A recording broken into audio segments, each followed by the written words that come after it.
Il s'agit peut-être de la dernière chance de parvenir à un accord de cessez-le-feu entre Israël et le Hamas. L'avertissement est signé Anthony Blinken depuis Tel Aviv ce lundi.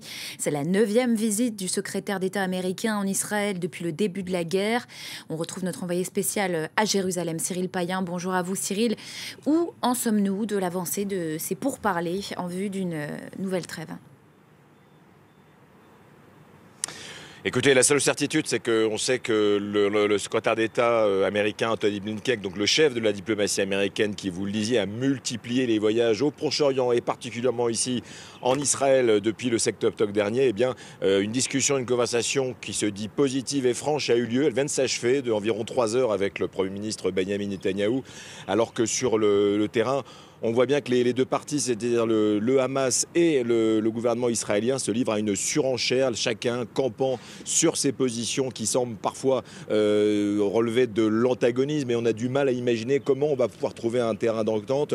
Donc là, se menant une surenchère, ramenant la responsabilité chacun sur l'autre de potentiellement un échec de ces négociations. Et puis parallèlement, eh bien, on assiste à cette course contre la montre, vous le disiez très justement, de la communauté internationale poussée par Washington, par les Qataris et les Égyptiens évidemment, les trois protagonistes de ces négociations qui non seulement veulent arracher cette trêve humanitaire, cette trêve, ce cessez-le-feu de 6 semaines, première phase d'un plan de paix, de trêve en tout cas, qui avait été porté par Washington fin mai, de nombreux mois sont passés depuis, on en est toujours au même point. Donc pour arracher cette trêve, pour que les 2,5 millions de Gazaouis puissent avoir un répit, on voit dans quel état de délabrement, de violence ils vivent de manière absolument terrible, mais également parce qu'il y a toujours cette épée de Damoclès. On va rentrer dans la 3e semaine depuis que Israël, sans l'avoir évidemment revendiqué, mais a frappé sur le sol iranien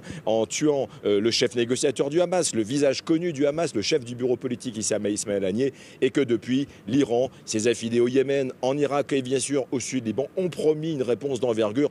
Donc on est persuadé que si on arrache ce cessez-le-feu, peut-être in extremis, peut-être au Caire à la mi-semaine, peut-être à mercredi quand les négociations vont reprendre, peut-être qu'on pourra convaincre les diplomates de la communauté internationale, pourront convaincre Téhéran de ne pas frapper, ou en tout cas moins durement que ce que cela est prévu. Donc on est vraiment engagé dans une course contre la montre avec en plus cette surenchère. Un attentat suicide a été fomenté et revendiqué il y a quelques instants par le Hamas et le djihad islamique à Tel Aviv, un attentat suicide qui a échoué avec la mort que du poseur de bombes, mais qui aurait pu, selon les services de sécurité israéliens, être un carnage. Et là, ça serait vraiment un grand tournant, puisque ça faisait 16 ans qu'il n'y avait pas eu d'attentat suicide fomenté par les brigades Al-Qassam ou Al-Quds, c'est-à-dire les bras armés du Hamas ou du djihad islamique sur Tel Aviv ou sur le sol israélien. Donc on voit bien qu'on est dans une tension extrême, alors qu'encore une fois, Anthony Blinken, mais d'autres, essayent d'arracher cette trêve. Prochaine étape, il part, le secrétaire d'État américain, pour le Caire ce soir. Il va quitter Israël et on peut s'attendre à la réouverture de ces négociations qui sont achevées, je le rappelle, vendredi soir à Doha au Qatar, au Caire dès mercredi. Effectivement, derrière tout cela campe toujours la menace d'une extension régionale du conflit. Cyril, vous parliez de l'Iran, mais il y a aussi le Liban. Effectivement, écoutez, je suis là depuis une semaine et on a l'impression qu'il y a une forme de normalisation de cette montée en puissance des violences, et les fronts ne se limitent pas, hélas, à Gaza évidemment, sur lesquels tous les yeux du monde sont rivés. Il y a, vous le disiez, la frontière de Nord-Israël et du Sud-Liban, où il y a des échanges quasi quotidiens. Il y avait hier, comme j'étais sur place, des sirènes dans le nord d'Israël qui retentissaient en permanence. Il y a eu une frappe israélienne sur la ville de Nabatieh, qui est à quelques dizaines de kilomètres seulement de la frontière du côté sud-Liban, qui a fait 10 morts, le plus lourd bilan au sud-Liban par une frappe israélienne depuis le 7 octobre, et des combattants du Hezbollah qui ont été tués. Une riposte de Hezbollah ce matin même qui a fait un mort du côté israélien, un réserviste israélien, et j'en passe. Il y a également évidemment la Cisjordanie occupée avec un nombre affolant, 650 morts, presque 650 morts du côté palestinien, soit tués par l'armée israélienne, soit tués par cette course en avant, cette